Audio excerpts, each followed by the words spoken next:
Assalamualaikum warahmatullahi wabarakatuh. Saya Pinar Jiki ingin menganalisis strategi pengembangan UMKM Roti Maros di Kabupaten Maros, yaitu di Makassar.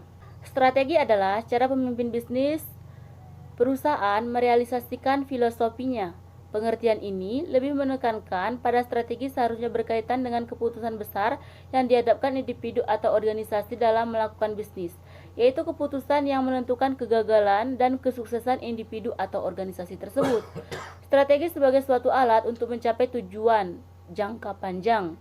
Selain itu, strategi juga diartikan sebagai tindakan potensial yang membutuhkan keputusan manajemen tingkat atas dan sumber daya perusahaan dalam suatu jangka waktu yang besar. Secara umum, strategi merupakan pendekatan secara menyeluruh yang berkaitan dengan pelaksanaan ide atau gagasan perencanaan dan pelaksanaan suatu kegiatan dalam kurun waktu tertentu. Strategi yang baik lebih menuntut adanya koordinasi tim kerja. Mengidentifikasi faktor pendukung yang sesuai dengan prinsip-prinsip pelaksanaan gagasan secara rasional, efisiensi dalam pandangan, dan memiliki taktik untuk mencapai tujuan secara efisien.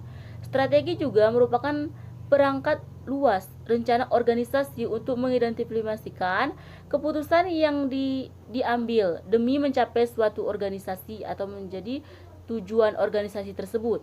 Strategi menjadi 3 kelompok yang dapat dipertimbangkan untuk diterapkan dalam suatu perusahaan, yaitu strategi perusahaan, yang kedua strategi bisnis, dan strategi persaingan, dan yang ketiga itu strategi fungsional.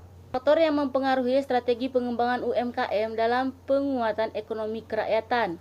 Yang pertama yaitu faktor internal, yaitu kekuatan dan kelemahan. Ada beberapa faktor internal yang diidentifikasi menjadi kekuatan strategi pengembangan UMKM, khususnya usaha Roti Maros. Kenyamanan tempat dan lokasi yang strategis. 2.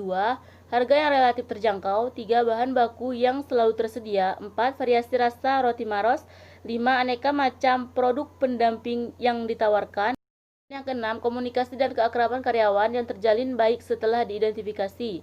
Ada beberapa juga faktor internal yang menjadi kelemahan strategi pengembangan UMKM, khususnya usaha Roti Maros dalam penguatan ekonomi kerakyatan, yaitu 1. Modal yang terbatas. 2. Sistem manajemen usaha yang masih lemah. 3. Kualitas dan kuantitas sumber daya manusia yang terbatas. 4. Pemasaran promosi yang belum intensif. Dan 5. Alat produksi pendukung yang masih terbatas. Dari semua yang telah saya rangkum, dapat disimpulkan bahwa Roti Maros di Kabupaten Maros, bahwa UMKM ini sangat diminati oleh banyak orang di sekitaran daerah tersebut, namun banyak kendala yang masih terjadi di kelembagaan UMKM Roti Maros tersebut, seperti modal yang kurang dan analisis pemasaran yang masih minim tentunya, sehingga hal ini menurut saya masih menjadi hak untuk mereka untuk mendapatkan bimbingan dari pemerintah, agar pemerintah dapat memerhatikan mereka sehingga mereka memiliki seperti modal dan arahan yang benar untuk melakukan UMKM mereka dan dapat menaikkan perekonomian di daerah tersebut. Terima kasih. Wassalamualaikum warahmatullahi wabarakatuh.